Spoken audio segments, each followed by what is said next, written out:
Salam nacho, nden nacho. Simi Zane Robertson. Olympic year 2020 Amatono. Ahun training Turuno. Physical performance show mini ayek no ahun. So the translation is, my name is Zane Robertson. I'm here in Ethiopia. You're listening to the Physical Performance Show. And the winner is... Failure is not an option. I've had my ups and my downs.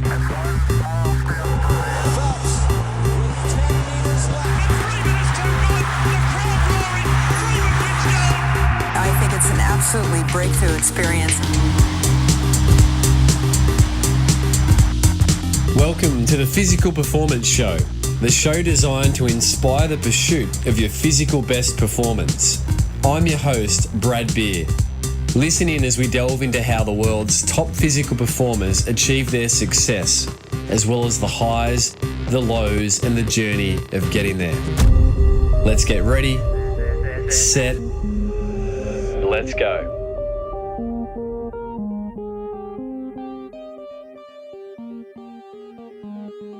Welcome to the Physical Performance Show, brought to you by Physiocram and Pogo Physio. I'm Brad Beer, sports physiotherapist and exercise scientist by trade and training, and founder of Pogo Physio. Each week, we'll bring you the latest and greatest information and inspiration designed to help you perform at your physical best. We do this across a range of different episodes, expert editions, featured performers, coaches' corners, and interest editions. And as you heard at the top of the show, today I am so excited to bring to you a live chat recorded from the village known as Mizan on the outskirts of Addis Ababa, Ethiopia, with return guest, New Zealand national marathon record holder, 2:08:19, 59:47 half marathon PB holder, and the 5,000 metre 2014 Commonwealth Games bronze medalist, Zane Robertson. That's right, Zane featured on episode 170. It was an absolute cracker, a top 10 episode for the calendar year of 2019. And I've just returned from some time in Ethiopia, where Zane resides,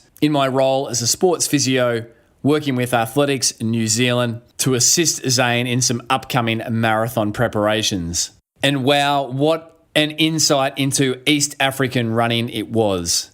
Now, we recorded this conversation on the balcony of Zane's home in Mizan on the outskirts of Addis Ababa. It's at an altitude of approximately 2,800 meters. And boy, did I learn some lessons about running at altitude, developing quite marked altitude sickness. Now, we recorded this episode on my last day in Ethiopia. I had recovered from the altitude sickness. It was recorded on a handheld device, so at times, please excuse the audio and enjoy Zane sharing around, leaving New Zealand with his twin brother, Jake Robertson, to head to East Africa at just 17 years of age, and some fantastic stories from when they first arrived in Africa. We talk about Black Mambas and Hyenas, running at altitude, the importance of strength and conditioning, why it's important that we never ever stop learning as athletes, a 2-hour planking record, fueling for the training required, overcoming doubts, Zane's top 3 marathon tips, and Zane lays out a fantastic physical challenge for the week. Now, if you're yet to tune into episode 170, I strongly suggest you pause this episode and jump back and then revisit this episode 203. Here is my conversation live from Ethiopia with Zane Robertson.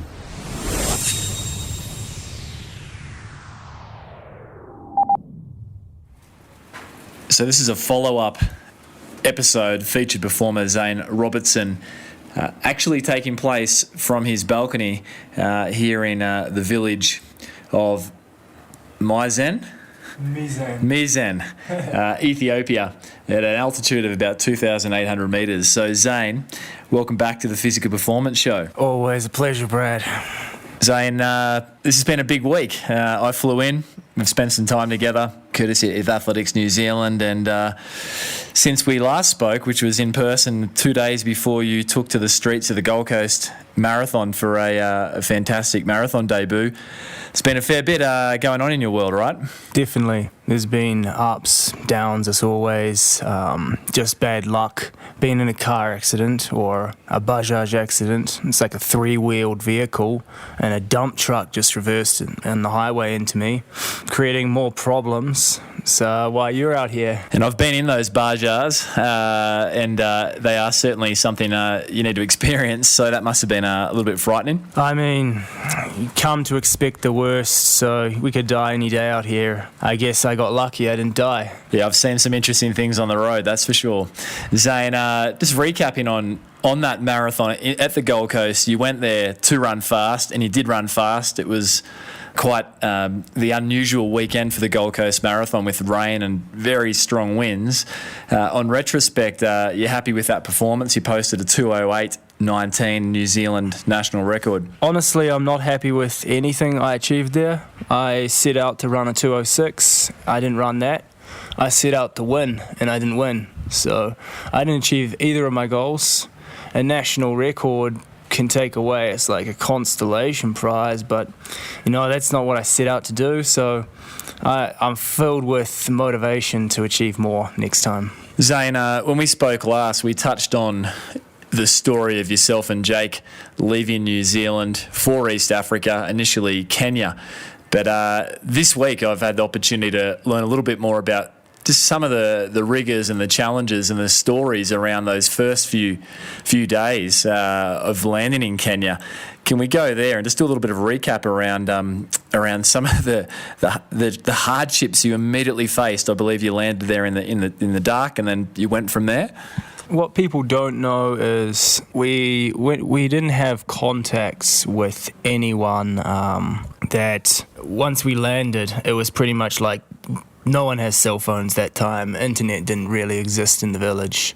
Jake had met the athletes at the World Cross Championships, but of course he didn't get the contacts. So he knew the names of the areas that these people were living in the middle of nowhere. It was night time by the time we landed in Nairobi, Kenya.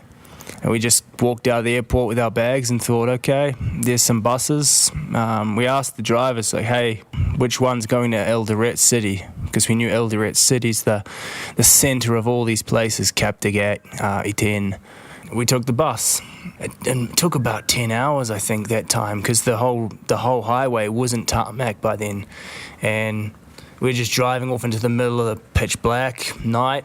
Didn't know where we were going, didn't know if we'd make it there alive, but it's all part of the adventure. We arrived at Eldoret at 2 a.m. in the morning, where the bus driver let us off, and we walked the streets to find the closest hotel.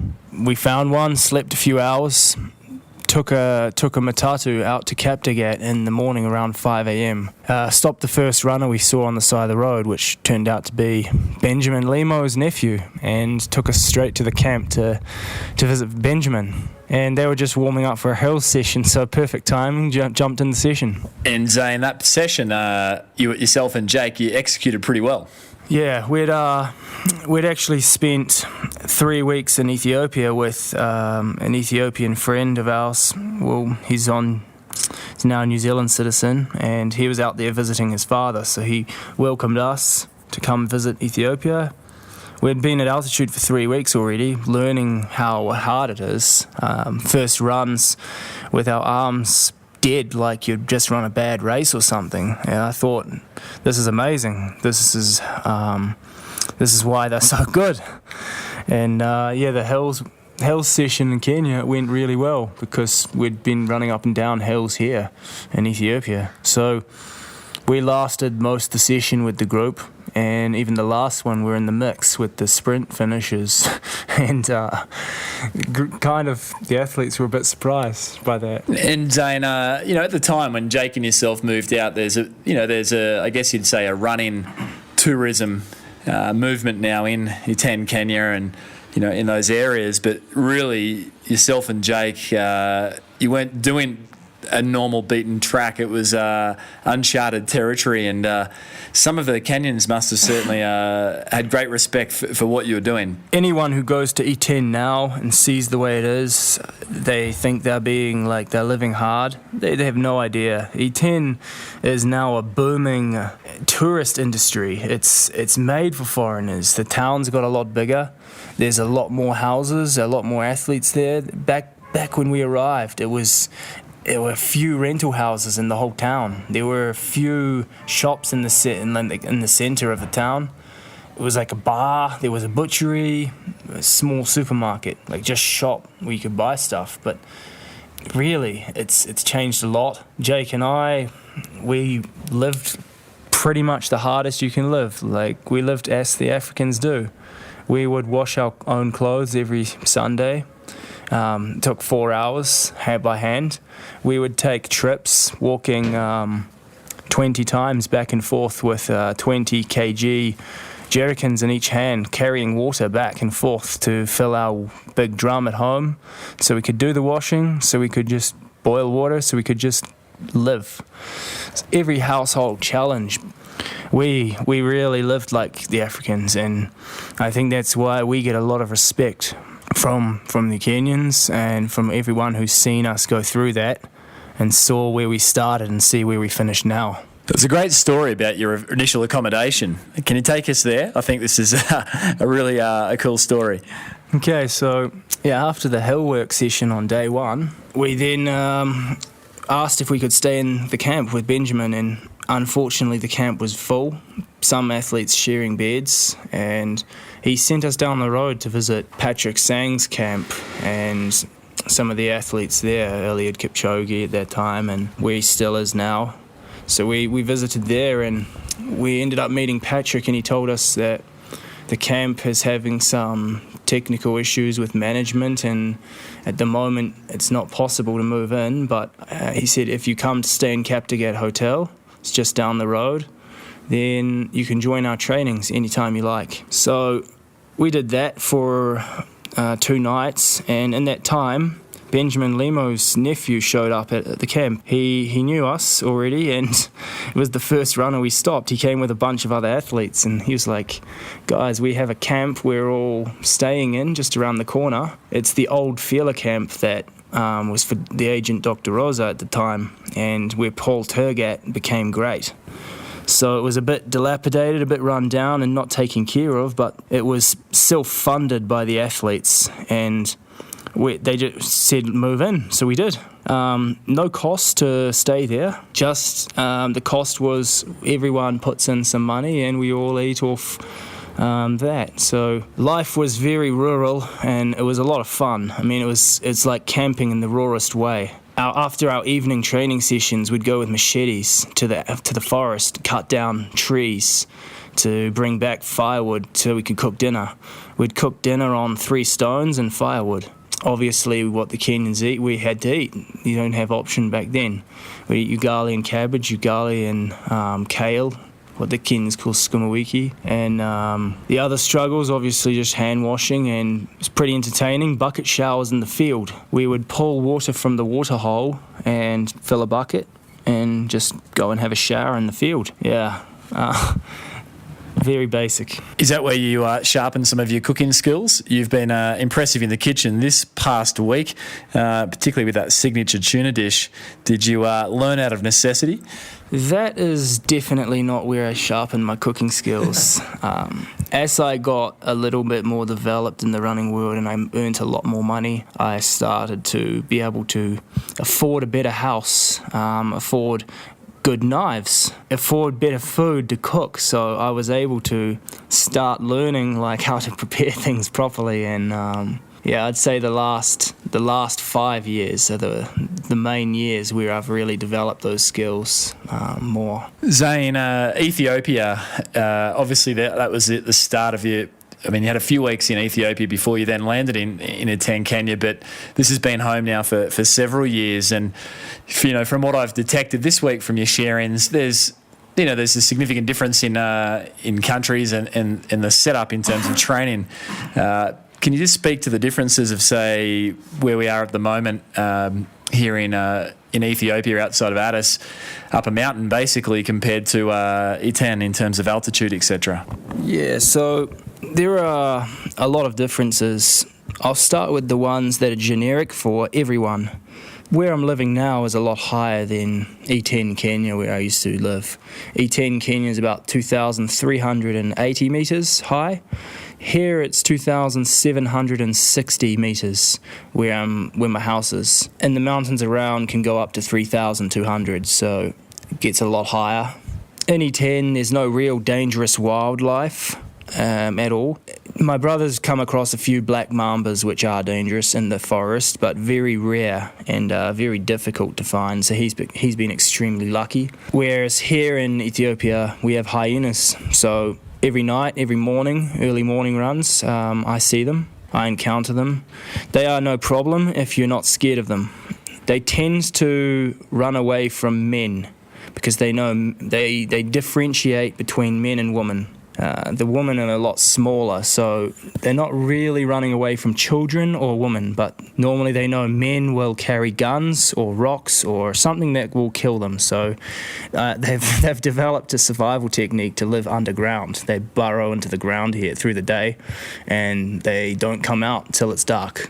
The other differences would be, personally, E10, there's too much noise. Too many people know me.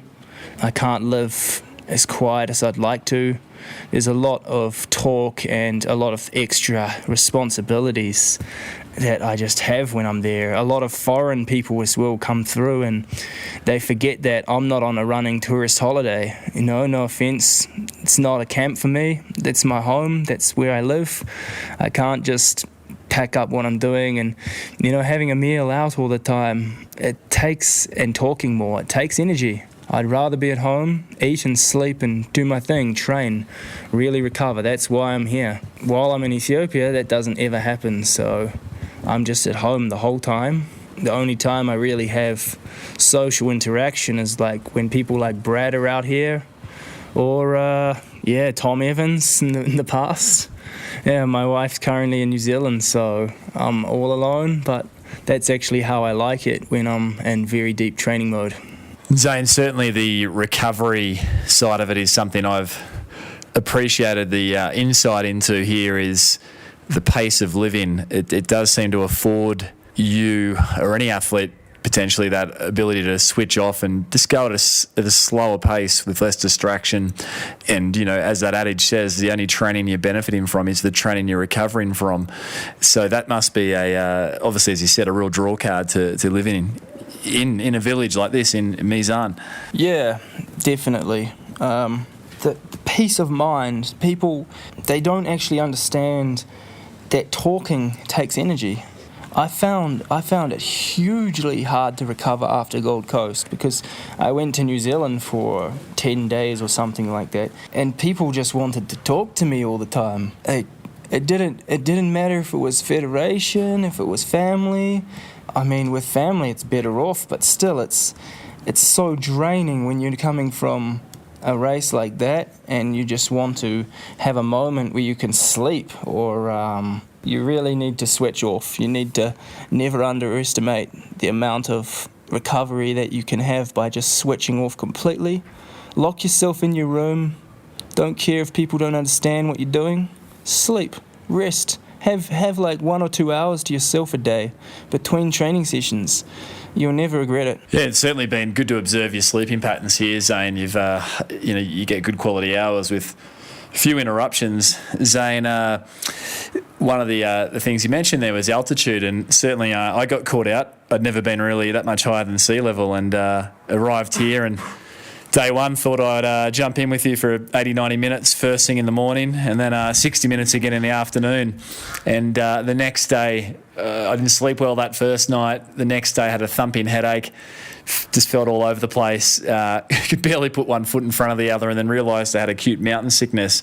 So if there is anyone out there looking ahead to altitude for training, what would be a couple of your key tips? We're still laughing about it over here, me and my mates.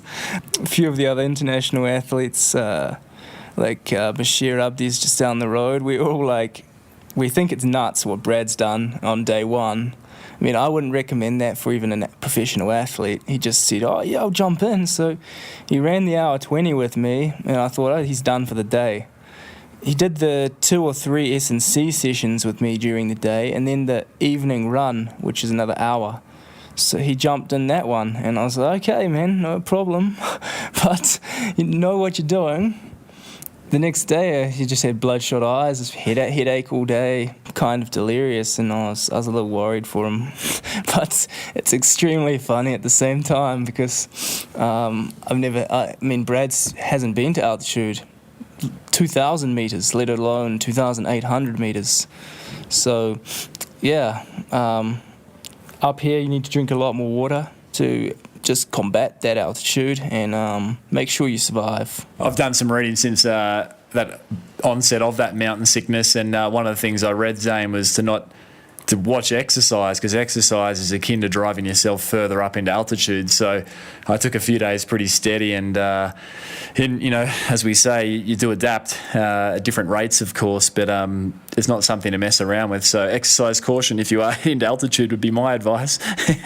How many kgs did you lose in 6 days, man? You lost 7 kgs, and you haven't lost it through diarrhea. You haven't lost it through sickness.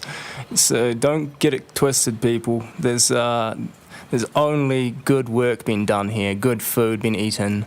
You've even been eating a donut a day, and you've still got 7 kgs off. Yeah, that donut's been quite good around the local bakery, and certainly the organic food. It's just good, clean living, if you like, if you use that word clean. Zane, strength and conditioning, I've been really interested and also taken a lot of learnings from some of the really neat strength and conditioning work you've done, and you mentioned that there's been a few Japanese influences and also some stuff you've made up and just bits and pieces that you've picked up along the way. So, your S&C is made up of gym time and also home routine. So it's obviously a big part of keeping you healthy. Yeah, hugely, and also just not keeping me healthy, but preparing me to run my best. People think it's all about mileage or going for another run. It's not. If your body's strong, if it's really strong, you can run fast. So what's the aim of the game? The game is to run faster. If you go out for another hour run and you run 6-minute Ks, it's nothing. It doesn't help you to run faster. So better to make your body strong with this stuff. And the key that I've taken through my whole career is never stop learning. I always learn what my body likes and what it's weak at, and then just adapt. Like when I did start learning these recent exercises from last year from my friends in Japan, I wasn't very good at them, but I overcame that and very quickly adapted, and the body accepted it, and when it did, it was a big difference. I've learned a lot from just watching people in the gym. So I used to watch people who I knew what they were doing. I'd learn just technique, what they're doing. I would listen to physios, like Brad himself. He's come out here, he's given me some more ideas, some more exercises, and I'm taking away some more for that, put it in the bank, and never stop learning.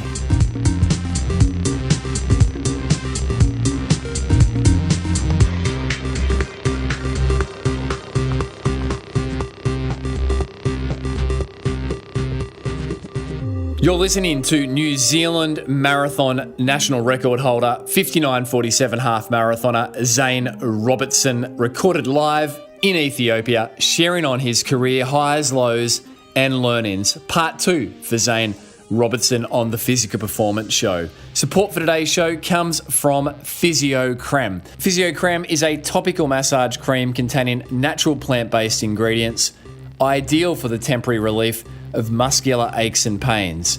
If you're conscious of what you put on your body, you'll be happy to know that Physio Creme does not contain parabens or hydroxybenzoates, and its non-greasy formula doesn't leave any sticky residue behind. Physio Creme can be found Australia-wide at your local Coles, chemist or health store, as well as via their online shop. They've offered listeners of the show 20% off the entire product range simply by using the coupon code POGO, P-O-G-O, when you shop online at physiocreme.com.au, FISIO Herding Sacks and Physiocram have got your back. Support for today's show also comes from Pogo Physio. We simply exist to help you get back to your physical best. We want everyone who walks through the doors of Pogo Physio to cross their physio finish line, completing rehabilitation and getting back to their physical best. We do not wish to see you for a session more than what you require or a session less. We just want to ensure that you get back to your physical best and back to doing the things that you love. To find out more about Pogo Physio's award-winning services, including our 1-hour initial appointments or our very popular telehealth online physiotherapy services, jump over to pogophysio.com.au. For now, let's jump back with Zane Robertson, recorded on the balcony of his home in Ethiopia on Zane's career highs, lows, and many learnings.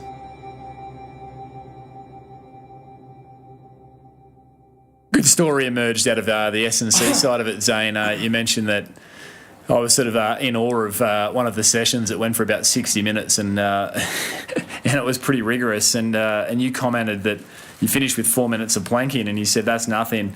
At one point there was a 2-hour record set of 1 minute side, 1 minute front, 1 minute other side, just circulating every minute. And there was a bit of a competition going on. So take us through that story. I find it quite fascinating. Yeah, well, that was the year of 2015, and the HTBZ boys, you know who you are in the world. Well, we started this group up, and we started just challenging ourselves on the online profile, just the plank challenge, and we see how far we could go with it. It started between me and my brother, and we were in different countries at that time. He's in Kenya, I'm in Ethiopia. And got everyone else involved, people from Scotland, people from Ireland, people from Australia, people from back in New Zealand, and people through like running, people through just physiotherapists, and obviously the people with more fitness background were stronger. But it quickly got past 30 minutes, and it went past an hour. And once it got past an hour 20, it became more complicated. And once Jake and I passed an hour 30 on the same day, I think Jake did an hour 32 and I did an hour 33, and we're doing it at the same time, different country, no idea that we were doing it at the same time. And I just posted my video up, and he was devastated. So, and I had a stress fracture in my foot, and I thought, okay, what am I doing? Just keep the planking going, and I said I'm going to smash that 2 hour mark, and I did. I smashed it, and I said, you know what? I'm not done yet. I have other records. I had the E10 chapati record, how many chapati you can eat in one sitting, so you can't stop, and you have to eat it with another meal. Like, it has to be a fibrous meal. It can be beans, dengu, green grams, lentils, could be something like that. So I ate 23 chapati in the evening with lentil soup. So same day, 2 records. Yeah, quite amazing. If anyone takes that on, do shout out and tag Zane in. Plus 2 hours is the aim. Zane, you mentioned fueling there, chapati record. One of the things that I've really been impressed by is the volume of food that you eat. As we touched on, it's you know, that's good fresh produce, organic stuff here, and I think it's easy to look at lean runners and sometimes assume that, you know, they may be energy deficient, which, you know, obviously increases injury risk and different things. But, you know, you don't shy away from putting down a good several servings of your signature tuna dish and rice. Yeah, definitely. I think people get it way twisted when it comes to being lean.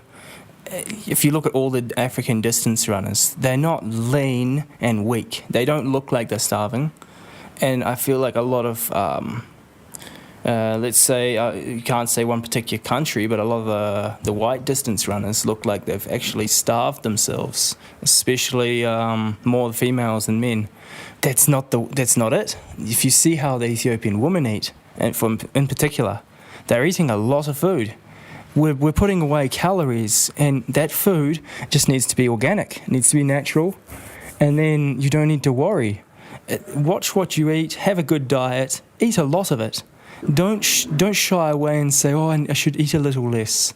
Eat more. it's more energy in your body. Don't even worry if it's like make you 1 kg heavier the next day. That 1 kg is water weight and it's gone. Basically, the point I'm trying to make is food is energy. Trust your body. Eat till you're full. Don't eat one good meal a day where you eat until you're full. The other meals, breakfast or lunch or just before training, they don't need to be big. I'm not saying eat a lot every time. Know your body well and eat people. I mean, Trent Stillingworth, prior guest, expert edition, commented that if we're 100 calories short a day, the body can deal with that over a short term. But if that's over a year, that's like not eating for a month. So as you say, put it away and don't shy from it. Zane, I had the privilege of observing an Ethiopian track session on Sunday morning, and 2 things stood out. One was the drills at the start. It was quite a spectacle to behold.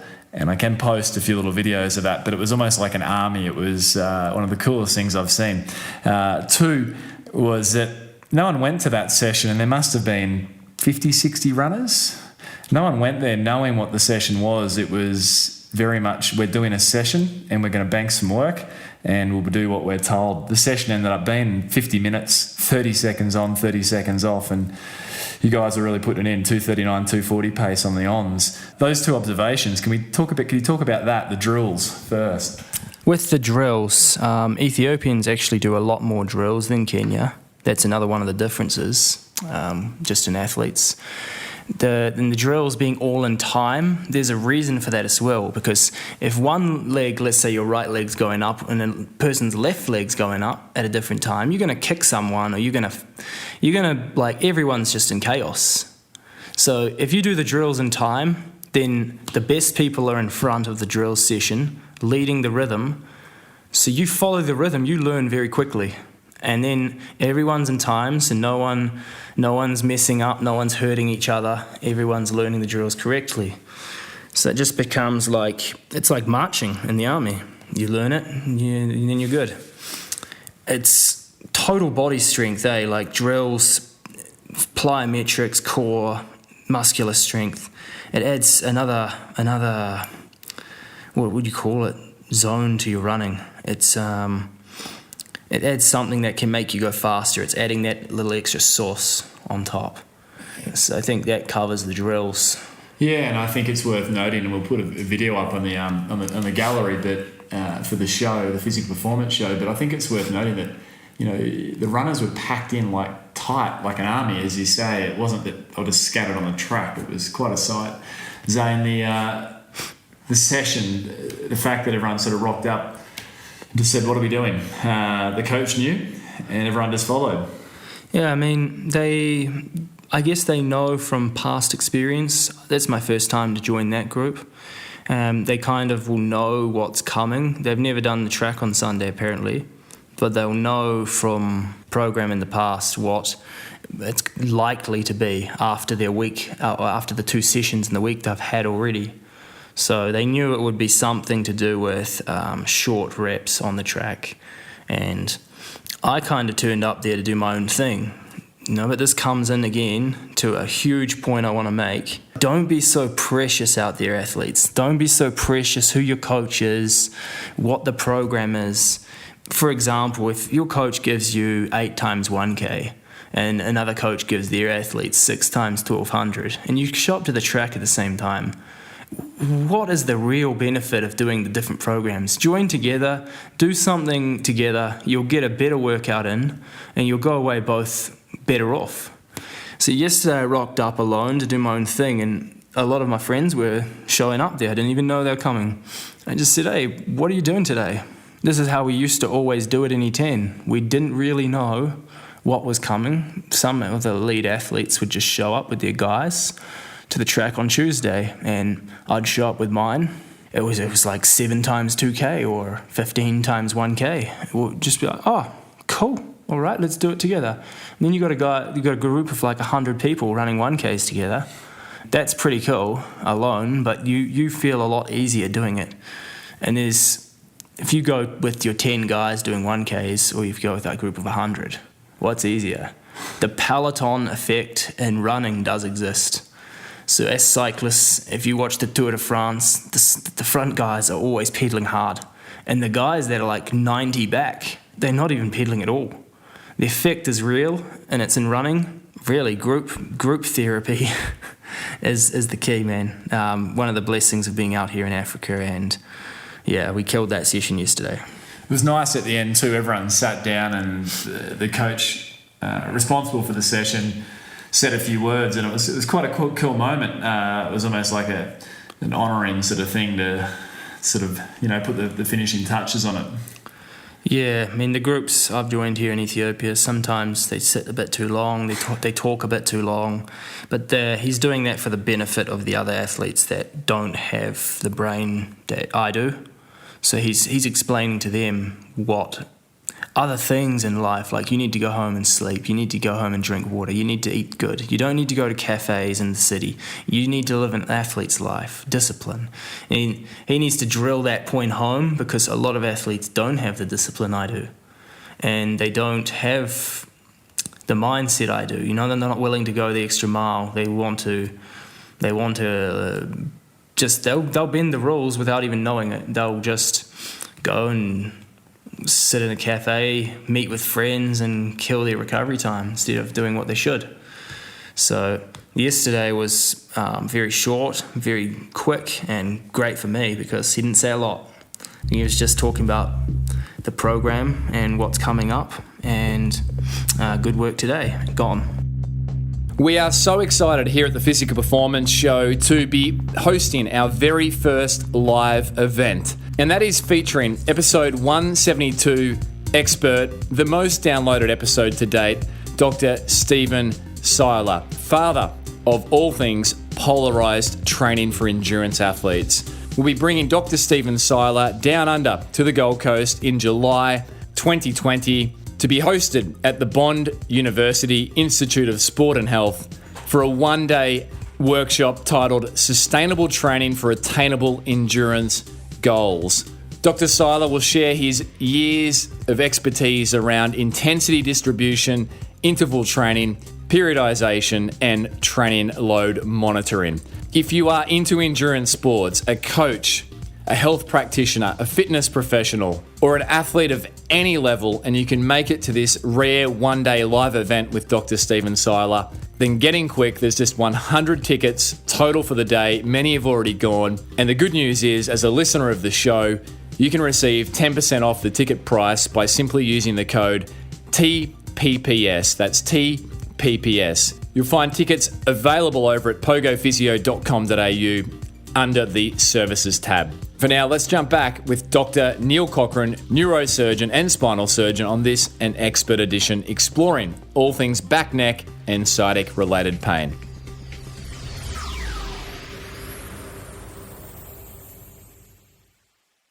Zane, what would you say in an ideal training week for yourself, and obviously there's cycles, but what are the key sort of things you'd love to scope out in a week typically? Like hills are a big part of what you do. Yeah. Going to hills, I just love hills for tendon training, tendon therapy. Can do it at the end of runs. Can do it at the end of just an hour 20, an hour. Do them fast, can do them slower. But any way you do them, it's great for your tendons. Great for teaching your body to run in a stronger way. Up here, there's no shortage of hills, as you found out, Brad. Took him up what I called his exam hill on day one, and then took him up it again today. Hung on a lot better today, man. I was impressed. And yeah, as you see, man, that's one of the benefits of being in Africa too. That's what I think is another key secret, if you call anything a secret here. Running up hills at altitude. People go to E10 and they always complain about the hills, and I'm like, why are you coming here then? If you're not willing to suffer, become comfortable with what's not comfortable, and then you'll really fly. Yeah, I was certainly probably not comfortable with being uncomfortable this morning, but I might be when I'm sleeping on the plane. Zane, in terms of mindset going into a major competition or a race like a marathon, one of the things I've picked up is there's doubts for everyone. There's doubts for elite athletes. There's doubts for recreational athletes. What advice would you give to people to, whether it's a first-time marathoner or a runner chasing a PB or a PR, those doubts that we can have about, have I done enough? Am I prepared? What would be Zane Robertson's advice? I think the best advice I can give is, no matter what you've done, and especially the last 2 weeks, this is where that doubt can creep in the most. Really ignore it, because 2 weeks to go, there's not much to gain. There's nothing more you can really gain. You can only gain fitness and freshness and a positive mindset. So gain that. Try to ignore any doubt coming in. When you've reached the start line, just know that you've done everything you possibly could have, and try to be happy that you're there. Try to enjoy what you're there for. If you're a professional, if you're not, if you're a fun runner. It's about being happy on the start line to give it your best. Marathon is more about challenging yourself anyway, because you can focus on anything, people around you, but it's really your body at the end of the day that's got to do the 42.1k. Your body needs to suffer that. So if you focus on what your body needs to do, breathe oxygen, move smoothly, take your refreshment stations well. If you do all of that and you do it well, then you've got a chance of doing exactly what you set out to do, rather than focusing on all the things you can't control. And most of all, be happy. Yeah, great advice. I mean, it's when do you ever feel like you've done enough? One of the things, Zane, I've observed is your ability to listen to your body and be flexible with your approach. Being rigid, can sometimes be a handbrake for athletes, and sticking to things just because it's on the program. You've been working through some things physically, and I've observed that you will call it day to day if you need to. Can you speak about the importance of listening to your body in terms of fulfilling athletic potential? Yeah, I mean, recently with the car accident and with the just some days I was in so much pain, I'd have so much inflammation in my hip that I just thought, what's the point of going out and really struggling in pain for an hour 20? Why not have 2 days off? In 2 days, you don't lose a lot of physical shape. You lose nothing at all. You just tap back into it so quick. And for me personally, I can tap back into it as soon as I've done one good training without pain. One. My mindset changes completely. My motivation's back. My mindset says, yeah, you can do this. And no matter what race I'm heading for, and no matter what goal it was, I'm like, yeah, you can still do that. You can achieve it. But as long as you're in a negative state, it's the opposite. So better to avoid running if you're in pain. Better do the S&C, better do the gym. Do something where it doesn't cause you pain. Have a day or two off running. Have a week if it needs to.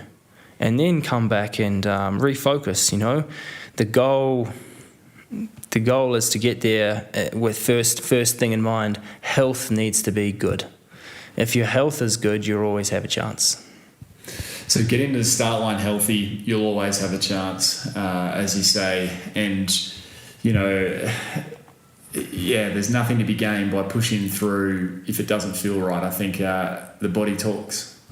Yeah, I mean, a lot of people don't know I had 6 weeks of good training before Gold Coast Marathon. Only 6 weeks. Some people say you need 3 months. Imagine one day if I'm healthy for 3 months and I train well.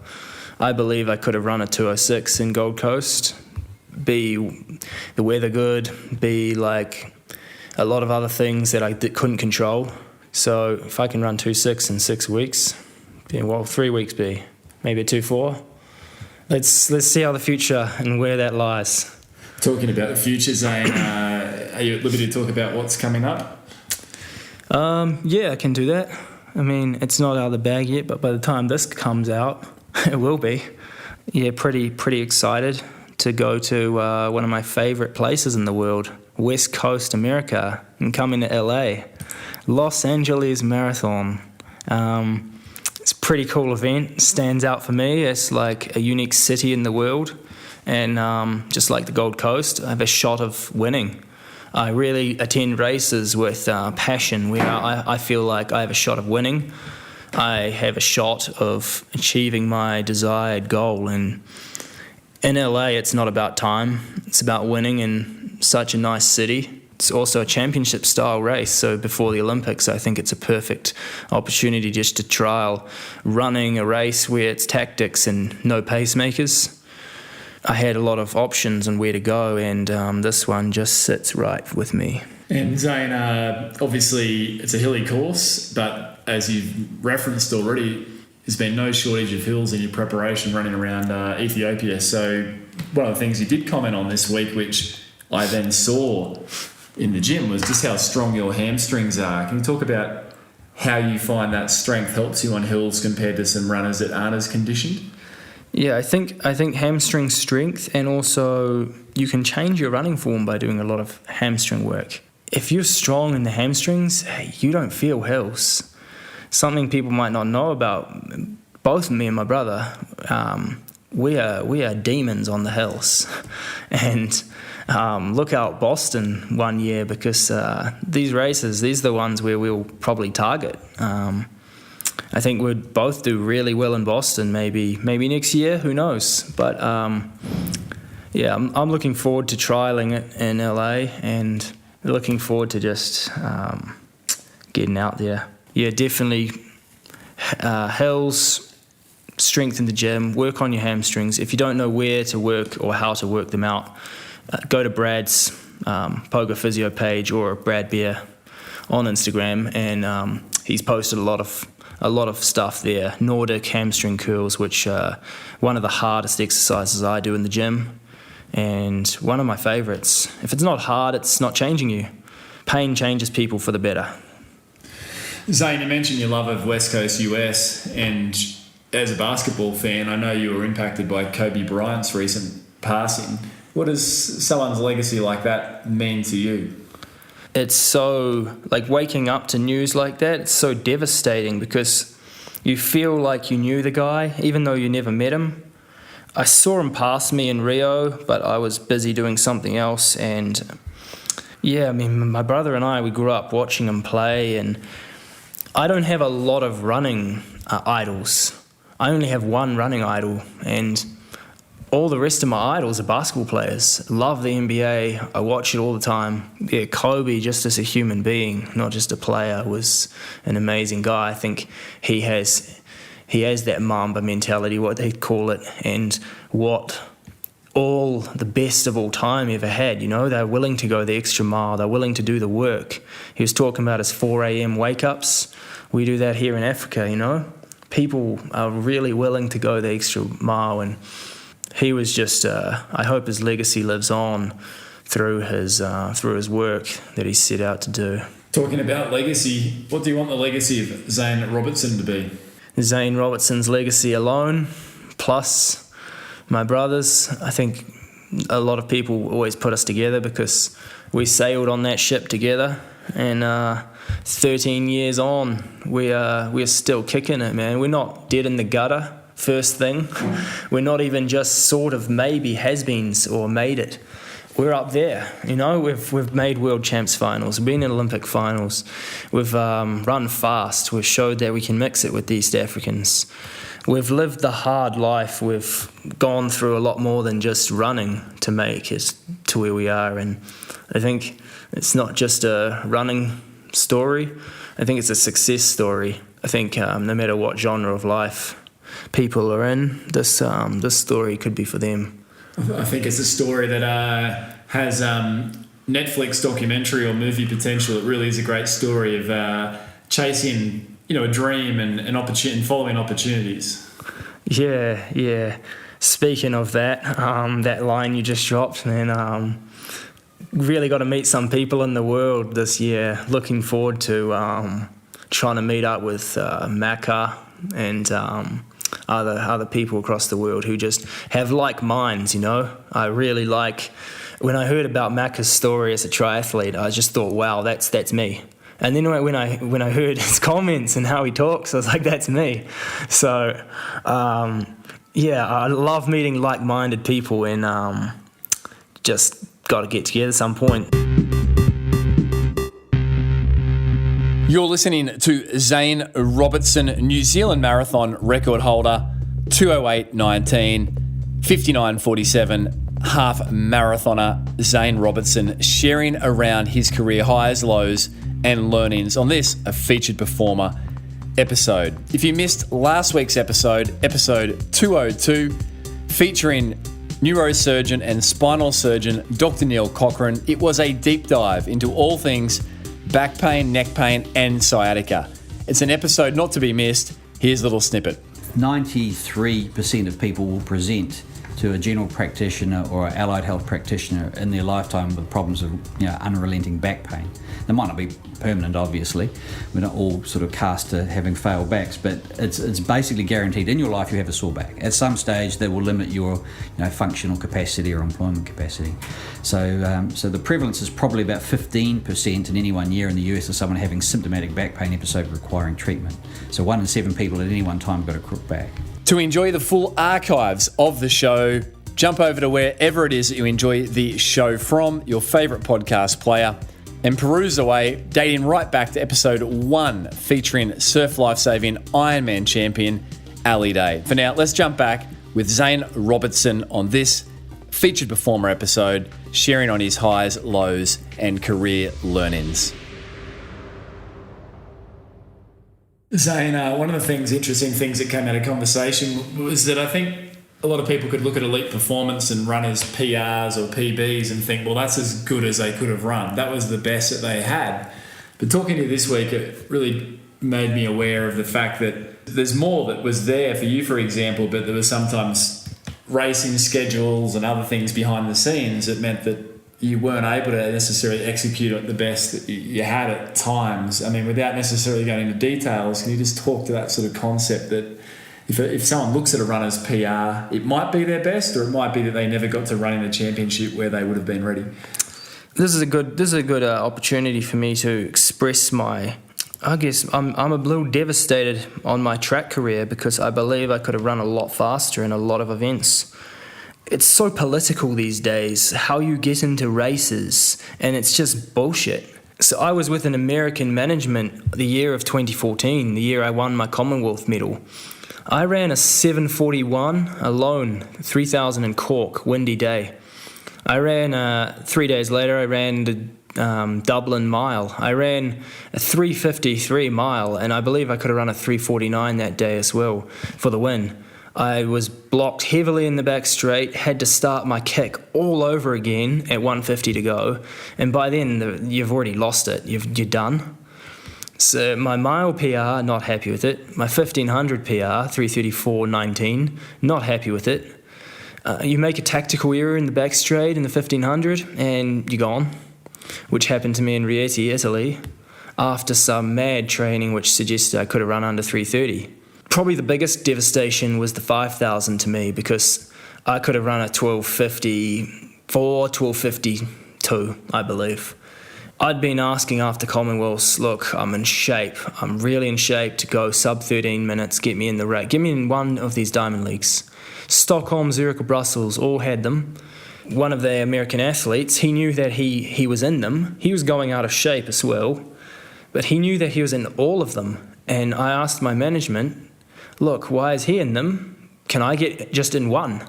They're like, oh, you're not American, so we can't get you in. I said, that's not right. So I went out and did my training. I did a hard track workout, 5 times 800 with a 70-second rest and 2 minutes flat to 1:57. And then I did 5 times 300 meters in 43 to 40 seconds with jog the bend recovery. Got home from that workout and got a call. And they said, hey, would you like to run the Stockholm Diamond League? I said, isn't that after tomorrow? Yeah, you'd fly tomorrow morning. It's like, do you know what I've just done? Do you know that I'm training for the race that I have lined up and it's confirmed, which was the Continental Cup? So I was training hard and I just said, you know what? An opportunity is an opportunity. I'm going to take it. So I took the flight. I took the opportunity. I went to Stockholm on tired legs, and I remember running through the first 3,000 metres on the back of Galen Rupp, who was on the pacemakers. And we went through in 7:43 at 3K. Perfect pace to run 12:50. And 1 lap later, just absolutely blew to pieces. I ran my last mile, 70 seconds something, just couldn't hold it together. And I was devastated. I finished with like a 13:26 or 13:28 or something. I was like, I saw the winner ran 12:54 that day, and I was like, I would have been in the mix. I really would have been in the mix there. That's pretty devastating for me to say that, like, yeah, I don't know. I don't think I'll be back for 5,000 meters or 1,500 or the mile. And I have to leave my career on that note on the track. So how do you make peace with it? You just move on?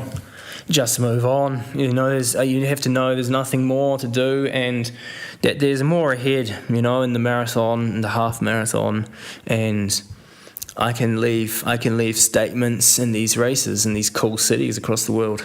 Zane, one of the things I observed this week was running glycogen depleted. You'd wake up and it's a big part of what you do. Yeah, I think, it's a pretty big part of marathon running, because no matter how much carbs you drink or no matter what drink you drink while you're running the marathon or gels, you're always going to get into a state where your body is starting to claw away at the glycogen stores and use the fats in your body. So the Africans do that religiously, like every morning. They wake up, a lot of the time, they don't have breakfast before they just go for an easy day. And I'm talking about the easy days, not the hard ones. The easy days, you go out for an hour 20, an hour 30, you're running without breakfast. So the body learns to tolerate that type of pain, and it goes away pretty quickly. Like, you get used to it. Yeah. So training is not just training to race, it's training the body to accept how you'll feel during the race. That's something we do really well here. I mean, running in tracksuits and jumpers, I've always gotten hot taking things off, but I've observed you don't see anyone running here without a tracksuit on generally, unless it's at the track putting it all in, and then they're in sort of more racing gear. It's another thing, we're not always running in hot climates, but that's not the point. The point is, no matter what the weather, you're going to get hot and you're going to sweat when you're running. When you're running a marathon, your body temperature goes up. So why not teach the body to tolerate that? It's another thing that we do here without not really considering the effects of it. Running with long tights and a jacket, hats and gloves in the morning, yeah, it's cold at altitude. Yeah, to answer all those people out there asking on Instagram all the time, why are you in gloves? Because it's cold. It's the mountains. Africa's not a desert. It's not 30 degrees every day. Maybe at the peak hours, yeah, but we don't train in the middle of the day. We train in the morning and the afternoon. Yeah, we get our bodies really used to dealing with heat. Yeah, it's something that I think I'll adapt into my training back home in Australia, Zane, so it's been a real eye-opener. Bro, you nailed the sauna. You killed it. Yeah, and the sauna sessions. I mean, that's a big part of your routine as well. Day one, you got in, you were like, what the hell is this? And then the second set, you were fine. Body adapts. It does, man. It accepts it quicker. It does. Zane, one final thing here, the Running Elvis nickname. I don't think we covered it when we sat together on pre-Gold Coast Marathon 2019, but, there's some stickability to it. Where did that come from? Yeah, so it didn't come from here in Ethiopia. It came from over in Kenya. I was always blonde and same as my brother. But one day I just came back from Ethiopia. I had black hair and was in my morning training. I took my hat off afterwards, and Kenyans were like, what the hell, man? Your hair's black. You're like Elvis. So, they know the famous rock star from the past. And I was like, oh, okay then, Elvis. And it kind of stuck from there. I was like, running Elvis. It's got a ring to it. Zane, just briefly, three top tips for a marathon for anyone out there. So yeah, the top 3 tips for a marathon. The first thing and the most that will help change your end result is the training. You can never overlook the training.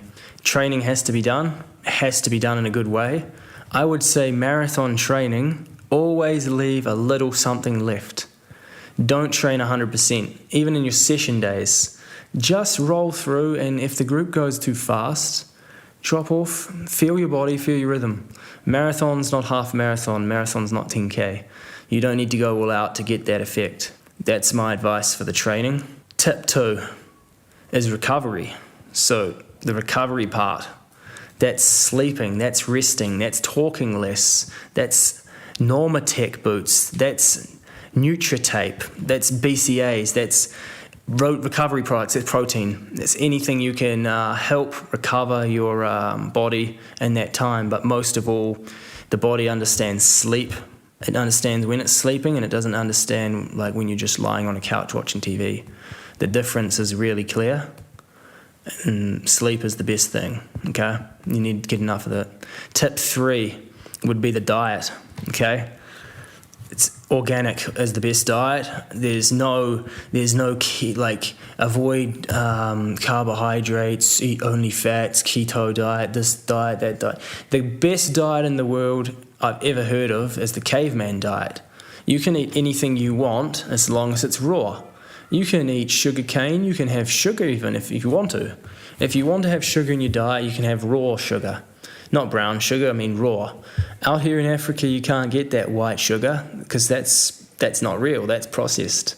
Sugar doesn't look like that. Sugar ground from sugar cane looks a little brown actually. So you can do what you like, but eat organic. Raw meats, fresh vegetables, fresh fruit. Personally, I don't have any sugar, refined sugar, not even the raw one. I just get my sugars from fruits and stuff like that. It helps inflammation process go down in the body. It helps recovery time too. And it helps your body to actually lean up or even go faster. It just helps. You know, we weren't born to eat these processed foods. Our body doesn't like them, so it does the opposite of what you want. Yeah, 3 great tips. Big areas: training, recovery, and the diet. Well done, Zane. Zane, physical challenge for the week. You issued one last time we sat pre-Gold Coast Marathon 2019. What would Zane Robertson's physical challenge for 2020 be? I'm gonna give the people one of the exercises. You have absolutely drilled me on this week, man, and I hate you for it, but I love you for it too. I'm gonna do side plank scissor kicks. So I prefer with your elbow bent because then you use more of your core rather than just shoulder and the arm. We're runners, we want to use more core while we do these things. So it's pretty much a side plank, exactly a side plank. Make sure your hips are forward and have one leg on the ground while the other leg just goes up and down towards the ceiling. And you don't want to drop your hips backwards. You want to keep your hips under you the whole time. So doing that's pretty hard. Zane, that's a great physical challenge. And yes, you have excelled this week. And, this has been an incredible, eye-opening, unforgettable experience for me this last week in your home here at altitude in Mizan, Ethiopia. So thanks for your hospitality and the contributions to my learnings that I've taken. Man, bro, like I said, always a pleasure. Thanks for coming out and getting your ass kicked at altitude. Thanks for being here. We'll see you again. This is not your last trip here. For sure. Zane, all the best with everything coming up. This is a big year for you. I'm going to crush it. 2020, it's on.